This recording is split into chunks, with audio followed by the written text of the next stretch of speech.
First on big TV. Thrissur Chelakkara police സ്റ്റേഷനിൽ മദ്യസൽക്കാരം. City police കമ്മീഷണർക്ക് കിട്ടിയ രഹസ്യ വിവരത്തെ തുടർന്ന് നടത്തിയ പരിശോധനയിൽ 3 പോലീസ് ഉദ്യോഗസ്ഥരെ പിടികൂടി.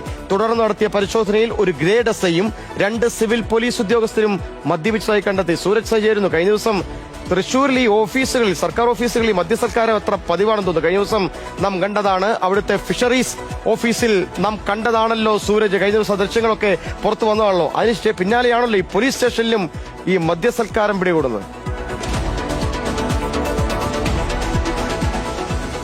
ജോഷി, ഈ ഫിഷറീസ് സ്റ്റേഷനിൽ നടന്ന കൺട്രോൾ റൂമിൽ നടന്ന മദ്യപാനത്തിന്റെ ദൃശ്യങ്ങളടക്കം പുറത്തു വന്നിട്ട് പോലും ഒരു സർക്കാർ ഉദ്യോഗസ്ഥർക്കും അതിലൊരു ഭയപ്പാടുമില്ല എന്നുള്ളതാണ് ഏറെ പ്രധാനപ്പെട്ട കാര്യം. മറുതലക്കലിൽ ലഹരിക്കെതിരെ വലിയ പോരാട്ടവുമായി സംസ്ഥാന സർക്കാർ പോവുകയാണ്.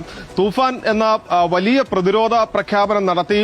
രമേശ് ചെന്നിത്തലയാകട്ടെ കാരവാനിലടക്കം കയറി തങ്ങൾ ലഹരി പിടിക്കും, അതിനുള്ള ആർജവമുള്ള പോലീസുകാർ തങ്ങളുടെ നാട്ടിലുണ്ട് എന്ന് പറയുമ്പോൾ ആ പോലീസ് സ്റ്റേഷനിലിരുന്ന് ആ പോലീസുകാർ മദ്യസൽക്കാരം നടത്തുകയാണ് എന്നുള്ള ഏറ്റവും വലിയ വിരോധാഭാസമെന്ന് പറയാനുള്ള ജോഷി.